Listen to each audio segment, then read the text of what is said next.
মানুষ কোন ব্যক্তির নির্মাণ হয় কিভাবে?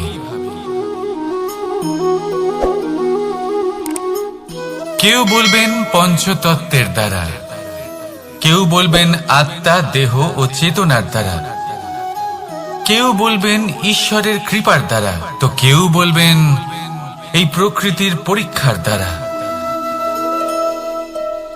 না, মানুষের নির্মাণ হয়ে থাকে বিশ্বাস দ্বারা। ব্যক্তি তখনই গড়ে ওঠেন যখন ব্যক্তিত্ব থাকে, ঠিক কিনা? আর ব্যক্তিত্ব তখনই হবে আর সেরকমই হবে যেরকম বিশ্বাস আপনি নিজের উপরে রাখবেন। যদি আপনি মনে করেন আপনি বিষের ন্যায় হবেন, তাহলে আপনি বিষাক্তই হবেন। যদি আপনি এটা মনে করেন যে আপনি অমৃতের ন্যায় হবেন, তাহলে আপনি অমরই হয়ে যাবেন। যদি আপনি নিজের উপরে বিশ্বাস রাখেন যে আপনি সংসারের সব থেকে উঁচু পর্বতের শিখরে পৌঁছতে পারবেন, তাহলে আপনি অবশ্যই পৌঁছবেন। যদি আপনার এরকম মনে হয় যে আপনি এরকম কখনো করতে পারবেন না, তাহলে এরকম কখনোই হবে না। ভেবে দেখবেন, বিশ্বাসের মধ্যেই বিশ্ব বাস করে থাকে, তো আপনার অস্তিত্ব কেন করবে না? যেমন বিশ্বাস আপনি নিজের উপরে রাখবেন, তেমনই আপনি হয়ে উঠবেন। সেই জন্য নিজের উপরে বিশ্বাস রাখুন, আর হ্যাঁ, ভালোবেসে বলুন রাধা রাধা। শত্রুতা, একজন মানুষ অন্য মানুষের সাথে শত্রুতা করে বসেন। দুজন ঘনিষ্ঠ বন্ধু, এমনও এক সময় আসতে পারে যখন এনারা একে অপরের শত্রু হয়ে ওঠেন। এর অনেকগুলো কারণ হতে পারে, কিন্তু মূল কারণ হলো আলোচনা। আগে হ্যাঁ, আপনি যদি কারোর বিষয়ে আলোচনা করেন, তাহলে সে আপনার শত্রু হয়ে যেতে পারে। এবার মনে একটা প্রশ্ন আসতে পারে যে এটা কিভাবে সম্ভব হতে পারে? আলোচনা, এটা তো অত্যন্ত জরুরি। যদি আমি নিজের বন্ধুর খারাপ কাজের বিষয়ে আলোচনাই না করি, তাহলে সে শুধরবে কি করে? এ কথা সত্যি যে আলোচনা আবশ্যক, কিন্তু তার থেকেও বেশি গুরুত্বপূর্ণ এবং আবশ্যক হলো আপনার এই সিদ্ধান্ত। সিদ্ধান্ত এটাই যে আপনার এই আলোচনা কোন স্থানে করবেন। যদি এটা সবার সামনে করবেন ভাবেন, তাহলে তা অপমানও হয়ে যেতে পারে। যদি এটা আলাদাভাবে করেন, তাহলে তা পরামর্শ হয়ে যায়। অপমান কেউ স্বীকার করতে পারেন না, কিন্তু পরামর্শ সকলের ভালো লাগে। তাহলে যদি আপন কারোর জন্য ভালো কিছু চান, কাউকে শুধরে দিতে চান, আর আপনার মনে হয় আলোচনা আবশ্যক, তাহলে সর্বপ্রথম সময়, পরিস্থিতি আর স্থানের কথা মনে রাখবেন, নয়তো এই আলোচনা আপনাকে খুব ভোগাতে পারে। তাহলে আসুন আমার সাথে ভালোবেসে বলুন রাধা রাধা। আপনার জীবনেও কি সমস্যা রয়েছে? অবশ্যই থাকবে। প্রত্যেকের জীবনেই সমস্যা থাকে। প্রত্যেক মানুষ জিজ্ঞাসাও করেন যে এই সমস্যা আসলে কি আর কেন আসে জীবনে। আপনাকে একটা কথা বলে দিই যে সমস্যা আসলে সেটা নয় যা আপনার পথে বাধা সৃষ্টি করে, বরং সমস্যা হলো সেটাই যেটা আপনি তখন দেখতে পান যখন আপনার একাগ্রতা আপনার পথ থেকে, আপনার লক্ষ্য থেকে সরে যেতে থাকে। আর এই সমস্যাগুলি দূর করার জন্য, এর সমাধান করার জন্য একটাই পথ আছে। নিজের সমস্ত ভাবনা আরো একবার একাগ্র করুন নিজের পথের দিকে, নিজের লক্ষ্যের দিকে। আপনার সমস্ত ভাবনা যদি কেন্দ্রীভূত হয় নিজের লক্ষ্যে, তাহলে এই সমস্যা দূরে থাকবে। যদি এরকম না হয়, যদি আপনার মন একটু অন্যদিকে চলে যায়, তাহলে এই সমস্ত সমস্যা আবার সামনে চলে আসে আর বাড়তেও থাকে। দেখুন, যেখানে আপনার লক্ষ্য রয়েছে, বান যদি সেখানেই চালাতে হয়, তাহলে দৃষ্টি তো সেদিকেই রাখতে হবে। তবেই তো আপনি সেই লক্ষ্য ভেদ করতে পারবেন। সেই জন্য মনে রাখবেন, সর্বদা লক্ষ্য রাখবেন নিজের পথে, সেই পথেই সামনে এগোতে থাকুন নিজের লক্ষ্যের দিকে। আপনি যত সামনে এগোতে থাকবেন এই সমস্যা তত পিছিয়ে যাবে। তাহলে আসুন আমার সাথে ভালোবেসে বলুন, রাধা রাধা। এই পাখিরা সত্যি খুব সুন্দর, আমার খুব ভালো লাগে।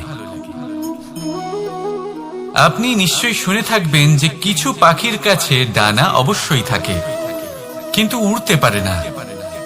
তারা চায় উঁচু আকাশে উড়ে বেড়াতে এবং মেঘেদের সাথে কথা বলতে, করতেই পারে না। এবার এই সংসারেও পাওয়া যায় ঘুড়িও। এদের মধ্যে না জীবন আছে, না প্রাণ আছে, আর না আছে ডানা, কিন্তু এরা আকাশের সাথে কথা বলে, হাওয়ার বেগের সাথে কথা বলে, আনন্দ করে, উৎফুল্ল হয়ে ওঠে। আকাশে জীবনের কিছু মুহূর্ত কাটায়। তার কারণ কি হতে পারে? কারণ হলো সুতো। এই সুতো যদি সঠিক হাতে থাকে তাহলে এই কাগজের তৈরি ঘুড়িও আকাশের উচ্চতায় উড়ে বেড়াতে পারে।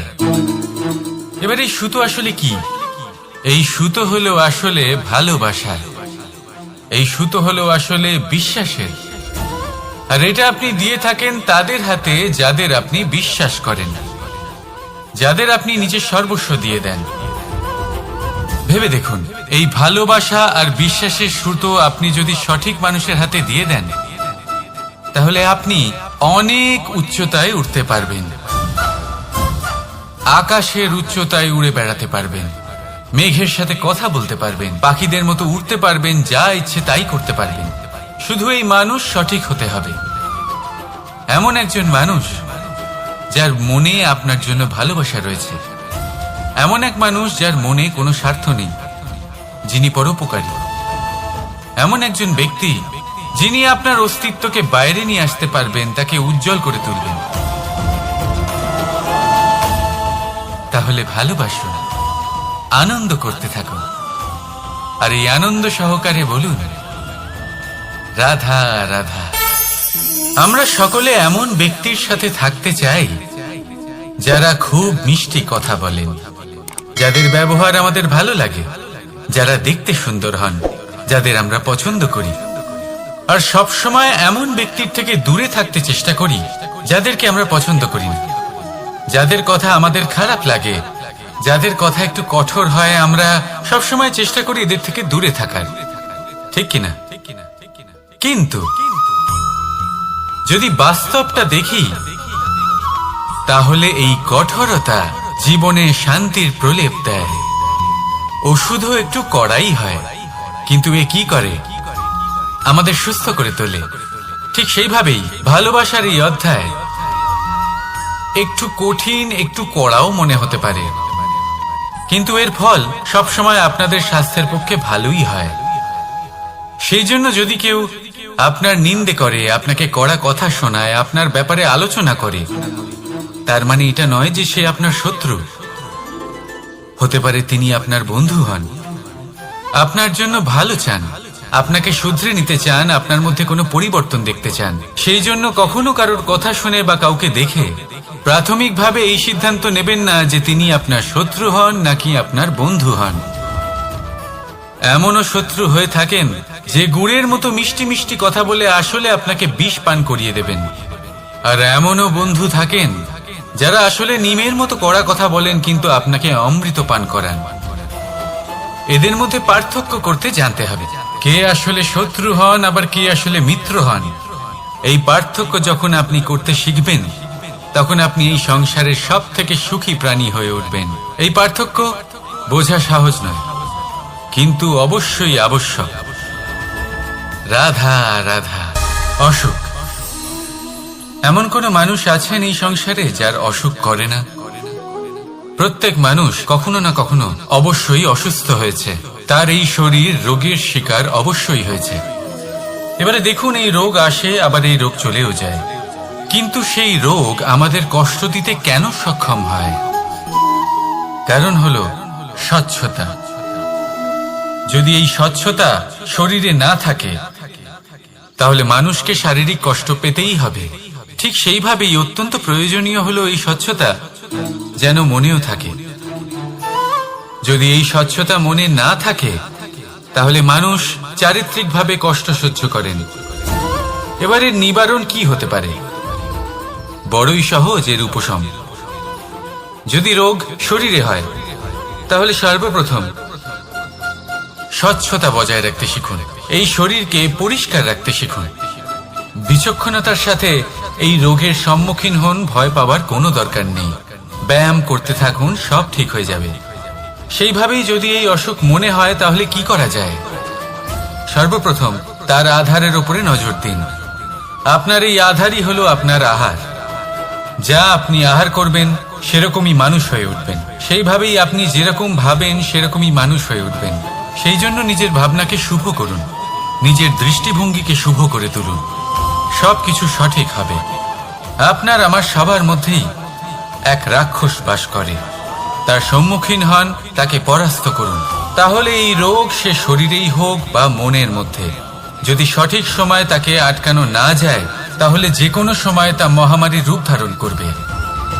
সেই জন্য সাবধানে থাকুন, সুস্থ থাকুন। তাহলে আসুন আমার সাথে ভালোবেসে বলুন, রাধা রাধা। সংসারে সকলের মনে বাসনা থাকে তারা যেন ধন অর্জন করতে পারেন। সবাই তার জন্য চেষ্টাও করেন। একটি অত্যন্ত ছোট শিশুও যখন সে কোনো উপহার পায় তার থেকে সে অবশিষ্ট ধন সঞ্চয় করতে চেষ্টা করে।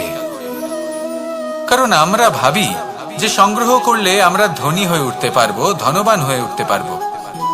এবার এটাই কিন্তু গুণের ক্ষেত্রেও প্রযোজ্য। যদি আপনারা জীবনে গুণবান হতে চান তবে সংগ্রহ করার কোনো প্রশ্নই নেই। আপনাকে শুধু সম্পত্তি খরচ করতে হবে। আমি ধনের কথা বলছি না, আমি এই সংসারের সব থেকে মূল্যবান সম্পত্তির কথা বলছি। সেটা হলো সময়। গুণবান হওয়ার জন্য আপনাকে শুধু সময় খরচ করতে হবে, অর্থাৎ প্রত্যেক মুহূর্তে সদ্ব্যবহার করতে হবে, আর তাও উচিত প্রকারে। যদি এই কাজ আপনি করতে পারেন তাহলে আপনা থেকেই গুণবান হয়ে উঠবেন। আর একবার যদি গুণবান হয়ে উঠতে পারেন তাহলে ধনবানও হতে বেশি সময় লাগবে না। সেই জন্য জীবনে গুণ অর্জন করুন, সময়ের সদ্ব্যবহার করুন, আর আমার সাথে ভালোবেসে বলুন, রাধা রাধা। সবাই বলেন যদি সংসারে কিছু জয় করতে চাও তাহলে নিজেকেই পথপ্রদর্শক হতে হবে।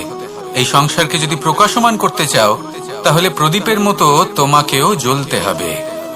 এই কথা অত্যন্ত শ্রেষ্ঠ, কিন্তু প্রদীপের মতো জ্বলার পূর্বে কিছু সাবধানতা অবলম্বন করা প্রয়োজনীয়। কিভাবে? ভেবে দেখুন, চারিদিকে অন্ধকার, আমার প্রকাশের প্রয়োজন। সেই ক্ষেত্রে যদি আমি একটি দীপক প্রজ্বলিত করি তাহলে চারদিক প্রকাশমান হবে, আমার ভালো লাগবে। কিন্তু ধরুন মাথার উপর কড়া রোদ আর তার মাঝে আমি একটি প্রদীপ জ্বালাতে শুরু করলাম, তখন কি হবে? আমি নিজেই বুঝতে পারবো যে আমি মূর্খামি করছি। মাটির প্রদীপ, তেল, প্রচেষ্টা, সময়, এই সব কিছু নষ্ট করছি। সেজন্য মনে রাখবেন, জীবনে পরিশ্রম করা প্রয়োজনীয়, কিন্তু পরিশ্রম কোথায় করতে হবে, কতটা করতে হবে, সেটা মাথায় রাখা আরো প্রয়োজনীয়। আসুন আমার সাথে ভালোবেসে বলুন, রাধা রাধা।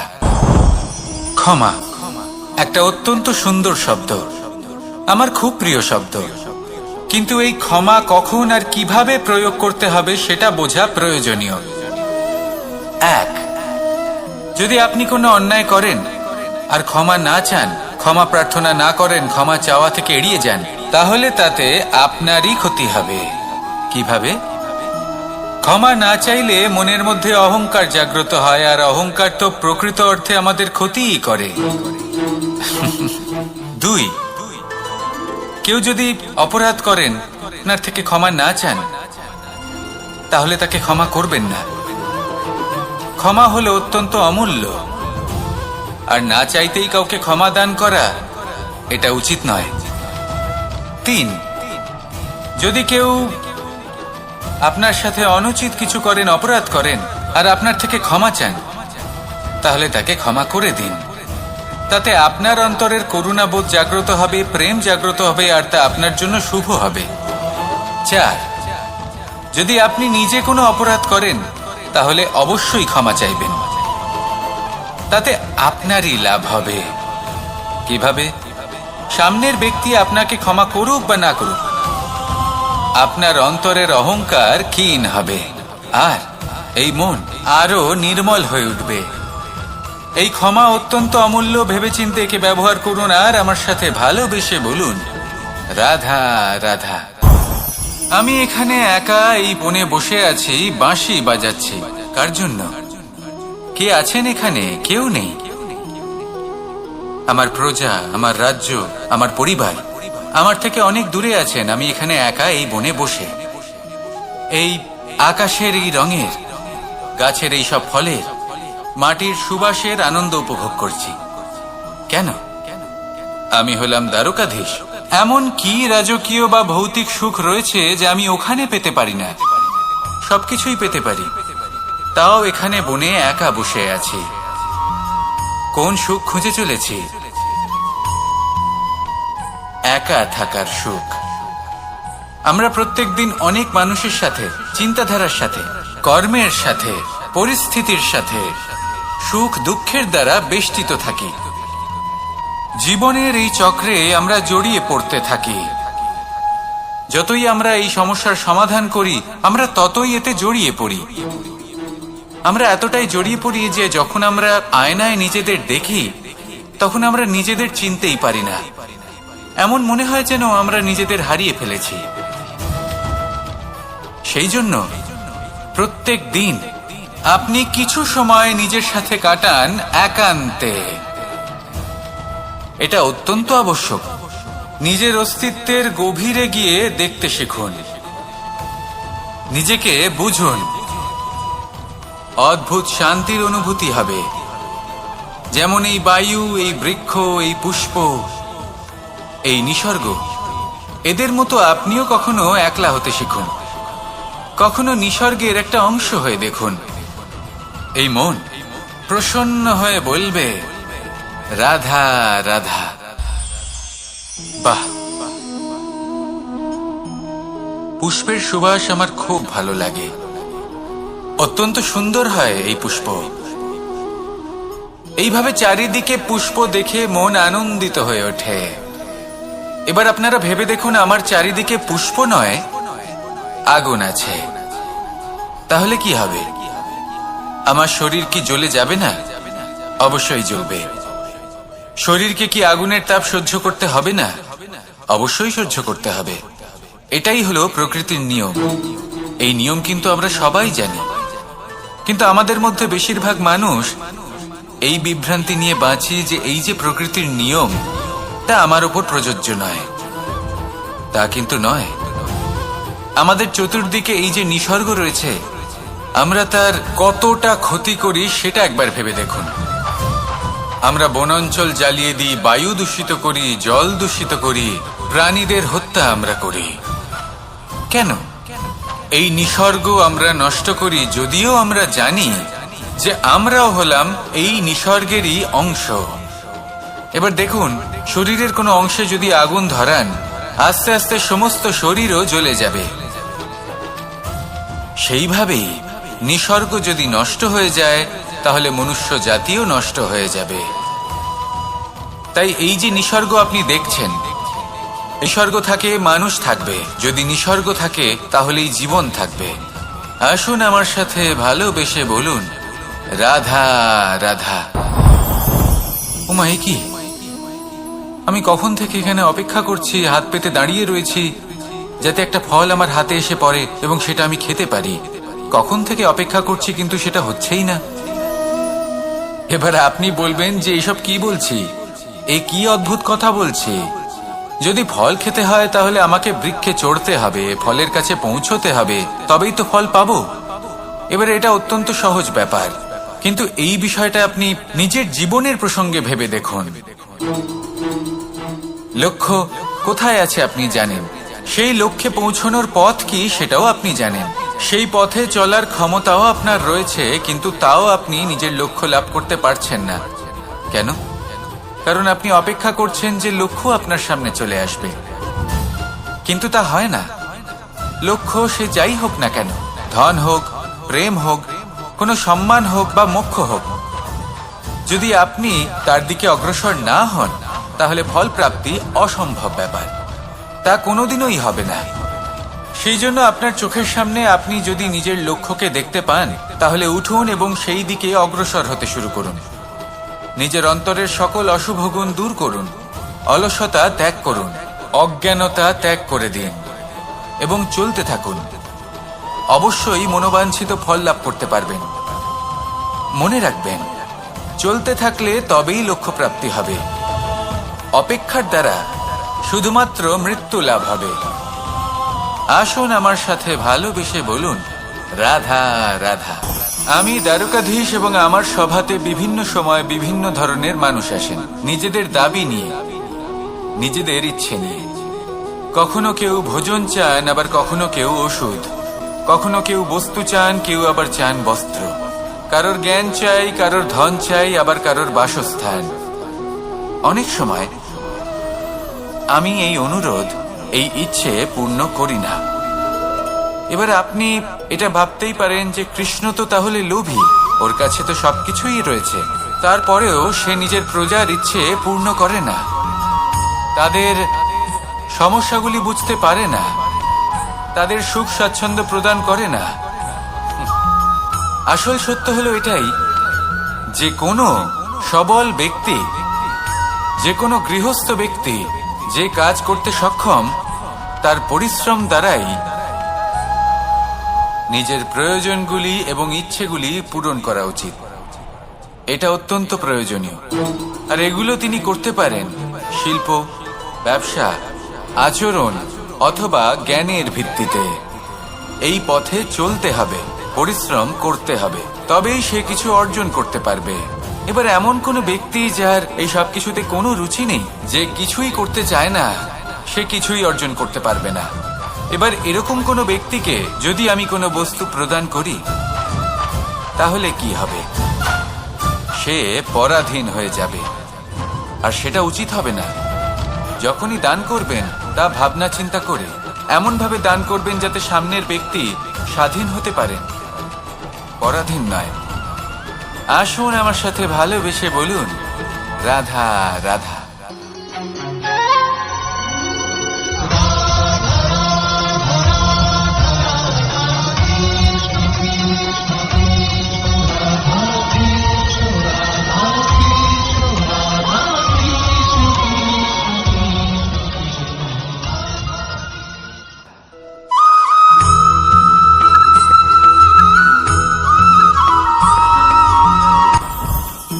জীবনে কিছু শেখা অত্যন্ত গুরুত্বপূর্ণ।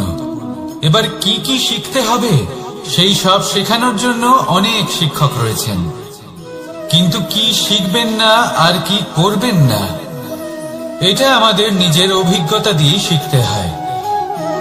কিন্তু তার মানে এটা নয় যে যদি আপনাকে শিখতে হয় যে আগুনের তাপ কতটা, আপনাকে আগুনের মধ্যে হাত দিতে হবে। না, অন্য কারোর অভিজ্ঞতা দ্বারাও শিখতে পারেন। প্রশ্ন শুধুমাত্র একটাই যে আপনি কি শিখতে চান নাকি চান না। যদি আপনি এটাই ভাবেন যে আমি শুধুই নিজের অভিজ্ঞতা দ্বারাই শিখতে চাই, তাহলে জীবনকাল ছোট মনে হবে, অনেক কিছুই শিখতে পারবেন না। তাই নিজের সাথে সাথে বড়দের অভিজ্ঞতার দ্বারাও শেখা শুরু করে দিন। এই সংসারের অভিজ্ঞতা দ্বারা শিখতে শুরু করে দিন। আর এটা নিশ্চিত রূপে শেখা আবশ্যক যে কখন কি করবেন না, কোথায় থামতে হবে আর কোথায় থামবেন না। তাহলে আসুন আর আমার সাথে ভালোবেসে বলুন, রাধা রাধা।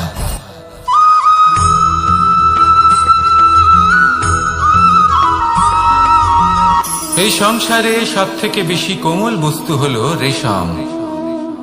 এই রেশম এতটাই কোমল হয় যে এর পুরো একটা থান শুধুমাত্র একটা হাতে ধরা সম্ভব। কখনো ভেবে দেখেছেন এই রেশম কিভাবে হয়? একটি কীট তার লালার দ্বারা উৎপন্ন হয়। এই কীট সেই রেশমকে পাক দিতে থাকে, পাক দিতেই থাকে আর আস্তে আস্তে তার মধ্যেই জড়িয়ে পড়ে। শেষে ওর এই সুন্দর অমূল্য সৃষ্টি রেশমের এই সুতো তার নির্মাণ কার্য পূর্ণ হয়, কিন্তু তাতেই ও নিজে বন্দী হয়ে যায়। নিজেরই মায়াজালের এই বন্দী গৃহে নিজেই ফেঁসে যায়। এবার এই সুতোকে ব্যবহারযোগ্য করে তোলার জন্য এই কীটগুলিকে এই কবচের সাথেই ফুটন্ত জলে ফেলে দেওয়া হয়। এই সংসারে যদি আমাদের স্বপ্ন এই সংসারের দুঃখ হরণ করার জন্য, এই সংসারে সুখ বিতরণ করার জন্য হয়, তবেই আমাদের প্রগতি সম্ভব। যদি আমাদের এই স্বপ্ন শুধুই আমাদের এবং আমাদের স্বার্থ সিদ্ধির জন্য হয়, তাহলে এই স্বপ্ন আমাদের অন্ধ করে দেবে, আমাদের অন্ধকারের পথে নিয়ে যাবে, আর আমরাও সেই কীটের মতো হয়ে যাব। নিজেদেরই মায়াজালে আমরা নিজেই ফেঁসে যাব, আর শেষে আমরা যদি কিছু লাভ করি তা হবে একাকিত্ব, অন্ধকারময় মৃত্যু। তাই স্বপ্ন অবশ্যই দেখুন, কিন্তু এমন ভাবে স্বপ্ন দেখবেন না যে তার এই বন্দিগৃহে আপনি নিজেই ফেঁসে গেলেন। স্বপ্ন দেখুন পরোপকার।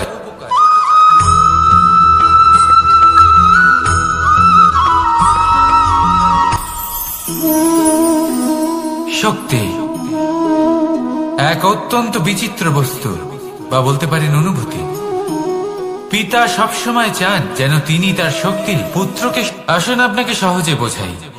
যদি আপনি সুপাত্র হন আর আপনাকে শক্তি দেওয়া হয়, তাহলে আপনি সেই শক্তির গুরুত্ব বুঝবেন, কোথায় সেই শক্তি প্রয়োগ করা উচিত সেটা বুঝবেন। আর এটা যেহেতু অর্জন করা শক্তি হবে, সেই শক্তির অপব্যবহার হবে না। কিন্তু যদি এই আপনি কুপাত্র হন আর যদি আপনাকে এই শক্তি দেওয়া হয়, তাহলে কি হবে? দেখতে গেলে এই শক্তি আপনি দান হিসেবে পেয়েছেন, তাই না আপনি এই শক্তির গুরুত্ব বুঝবেন, আর না এর প্রয়োগ আপনি জানবেন। তার অপব্যবহার হওয়া সুনিশ্চিত। তাই যদি আপনি কোনো শক্তি অর্জন করতে চান, তাহলে আগে তার যোগ্য হয়ে উঠুন, পুত্র নয় পাত্র হয়ে উঠুন। আর আমার সাথে ভালোবেসে বলুন, রাধা রাধা।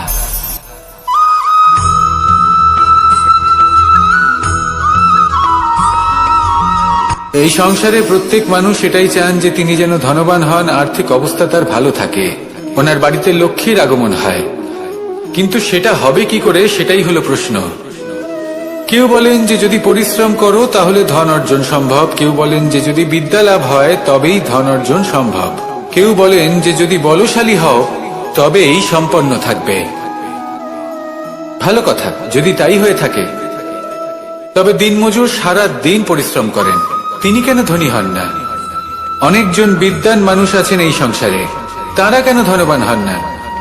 অনেক সংখ্যক বলশালী ব্যক্তি আছেন, তাদের কাছে ধন নেই কেন? তাদের কেন ধনের অভাব হয়? আবার এমনও কিছু মানুষ আছেন যারা পরিশ্রম করেন, তারা দিনমজুর, কিন্তু তারা ধন অর্জন করতে পারেন।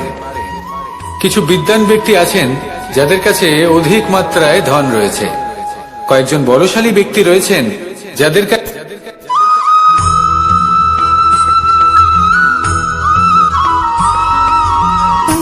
সুখ, দুঃখ এবং শক্তি, এই তিন হলো এই সংসারের ত্রিদেবের মতো।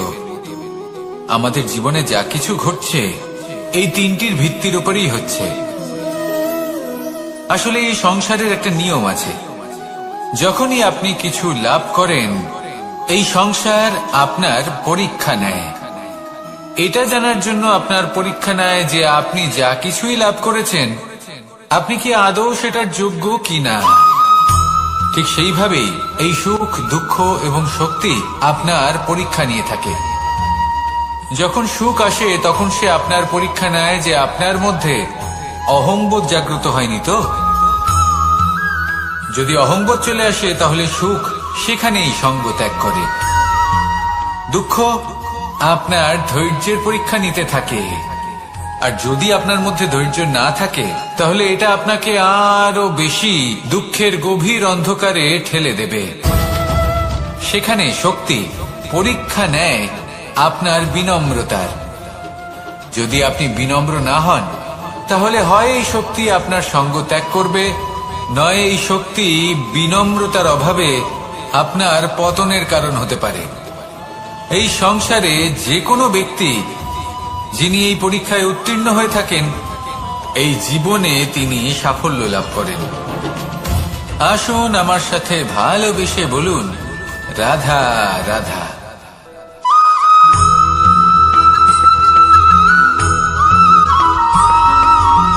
পঞ্চতত্ত্বের মধ্যে দ্বিতীয় তত্ত্ব হল ধরণী, ভূমি, যাকে আমরা ধরণী মাতা বলি। এই ধরণী ধৈর্য ধারণ করে, আর এর উপরেই আমাদের সমগ্র সংসার নির্ভরশীল। কারণ এই ভূমি সহ্য ক্ষমতা রাখে, এর সহ্য ক্ষমতা হল অপরিসীম। সন্তান যতই আঘাত প্রদান করুক না কেন, প্রেম পূর্বক সহ্য করে, আর তার বদলে অমূল্য রত্ন প্রদান করে। সন্তান যদি হাল চালায়, তাহলে তার বদলে তাকে অন্ন প্রদান করে। এটাই হলো ধরণী। এবার এর থেকে আমরা কি শিক্ষা পেতে পারি? এটাই যে কারোর জন্য কিছু করা বা কাউকে কিছু দেওয়া মনে কোনো কামনা ছাড়াই। আর এই কথাটা বুঝে যান, যদি কারোর জন্য কামনা না রেখে বা কোনো পাওয়ার আশা না রেখে কারোর জন্য কিছু করেন বা কারোকে কিছু দেন, যদি এটা আপনি শিখতে পারেন, তবে আপনি ভালোবাসতে শিখে গেছেন। আর সেই জন্যই এই ধরিত্রীকে মাতা বলা হয়। কারণ মাতা শুধু উনি নন যিনি গর্ভে সন্তানকে ধারণ করেন, মাতা তো উনিও যিনি জীবন বাঁচতে শেখান, যিনি জীবন বাঁচার উদাহরণ প্রদান করেন। তাহলে ধরণীর থেকে এই নিঃস্বার্থ ভাব শিখুন, নিঃস্বার্থ ভালোবাসা শিখুন, আর এই ভালোবাসার সাথেই বলুন, রাধা রাধা।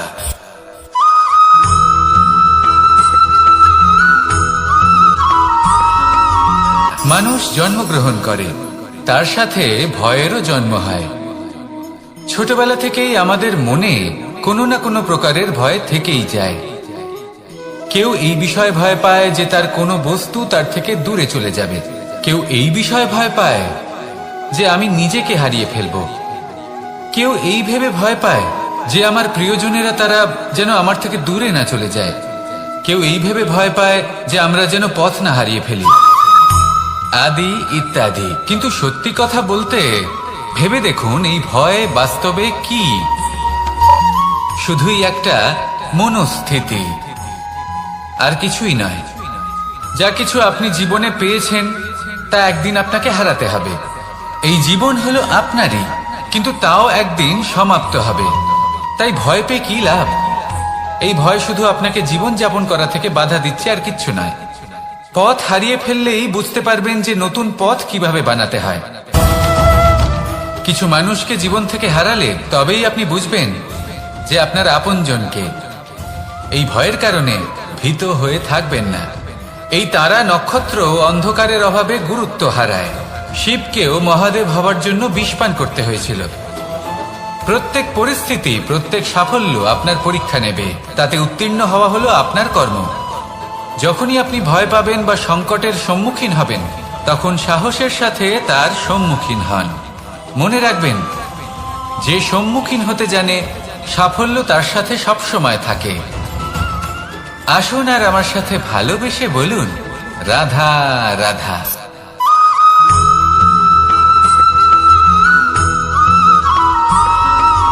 জীবনে অগ্রসর হওয়ার জন্য আমাদের কাকে প্রয়োজন হয়?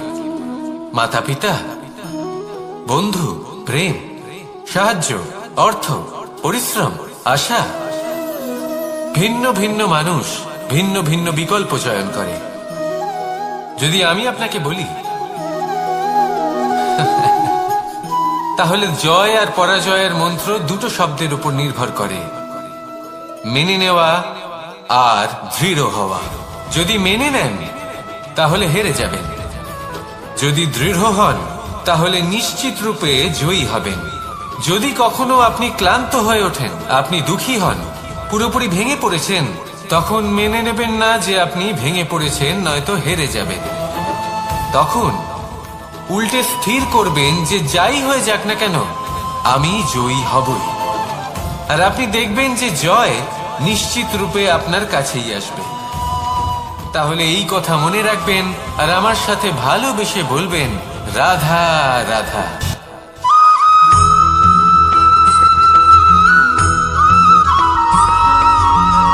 এই সংসারে কোনো বস্তু হোক বা ব্যক্তি হোক, তার একার গুরুত্ব কিন্তু খুব বেশি নয়। একটা উদাহরণ হিসেবে বৃষ্টির ফোঁটাকে ভেবে দেখুন। যদি একটি বৃষ্টির ফোঁটা হয় তাহলে তার খুব বেশি গুরুত্ব থাকে না, কিন্তু যখন সহস্র বৃষ্টির ফোঁটা মেঘের মধ্যে দিয়ে ঝরে পড়ে তখন সেটা বর্ষার রূপ ধারণ করে। সেই বর্ষা যা এই প্রকৃতিকে শান্ত করে। সেইভাবেই পাথরের ছোট টুকরো, তার খুব বেশি গুরুত্ব থাকে না, কিন্তু যখন অসংখ্য পাথরের টুকরো একত্রিত হয় তখন তা পর্বতের আকার ধারণ করে। সেইভাবেই কিছু মানুষ যখন একত্রিত হন তখন তৈরি হয় পরিবার, কিছু পরিবার যখন একত্রিত হয় তখন তৈরি হয় সমাজ, যখন অনেক সংখ্যক সমাজ একত্রিত হয় তখন তৈরি হয় রাজ্য। এবার এই রাজ্যের সব থেকে গুরুত্বপূর্ণ ব্যক্তি হতে পারেন রাজা, কিন্তু তাও সেই রাজা একা কিছু করতে পারেন না। যুদ্ধ লড়ার সময় তারও নিজের সৈন্যদলকে প্রয়োজন পড়ে। কিন্তু এই সংসারে এমন একজন ব্যক্তি আছেন যিনি একাই সব কাজ করতে থাকেন, এবং সেই ব্যক্তি হলেন মা। আমাদের জীবনে একজন পিতার ভূমিকা কিন্তু নিঃসন্দেহে অমূল্য, কিন্তু আমাদের সকলের জীবনে যে ভূমিকা একজন মায়ের তা অন্য কারোর থাকে না। একজন মা একাই সন্তানকে বড় করতে পারেন, সংস্কারী করে তুলতে পারেন, তার জন্য পরিশ্রম করেন।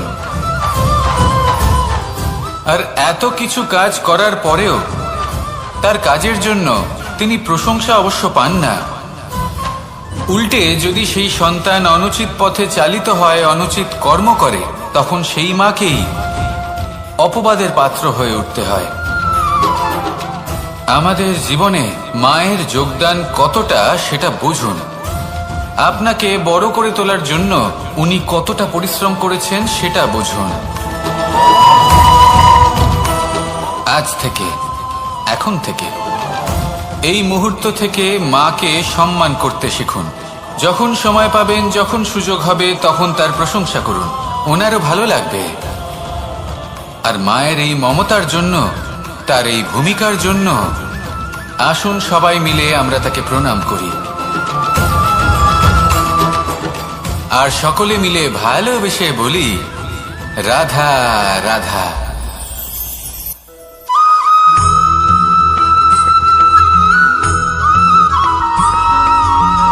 এই সংসারের সব থেকে গুরুত্বপূর্ণ তত্ত্ব কোনটা?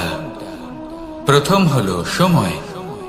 জন্ম থেকে মৃত্যু পর্যন্ত এই যে সময়, এটাই তো হলো জীবন। দ্বিতীয় হলো জীবন, যাতে আমরা সময়ের সদ্ব্যবহার করি, শ্রেষ্ঠ থেকে শ্রেষ্ঠতর কাজ করার চেষ্টা করি। বহু বছরের এই পরম্পরা, এই সংস্কৃতিকে এগিয়ে নিয়ে যাওয়ার চেষ্টা করি। এই সংসারে আমরা অংশগ্রহণ করতে চেষ্টা করি। তৃতীয় হলো ধন, সেই ধন যা প্রত্যেক ব্যক্তি অর্জন করতে চেষ্টা করেন। এবার এই তিনটি তত্ত্বের মধ্যে একটা সামঞ্জস্য আছে, সমান ব্যাপার আছে।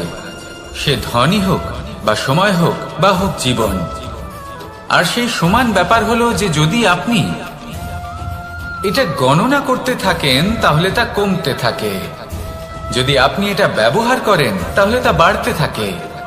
একে সংগঠিত করে রাখতে চেষ্টা করলে এ হাত থেকে ফসকে যায়, কিন্তু যদি আপনি একে সামলে রাখতে শিখে যান তাহলে এমন কাজ করবেন যাতে সংসারের সাথে সাথে পরবর্তী প্রজন্ম লাভবান হবে।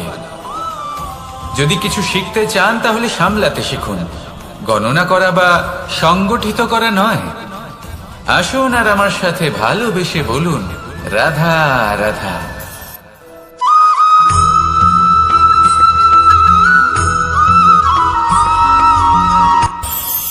এই সংসারে আমরা প্রকাশ কোথা থেকে পাই? এর উত্তর বড়ই সরল।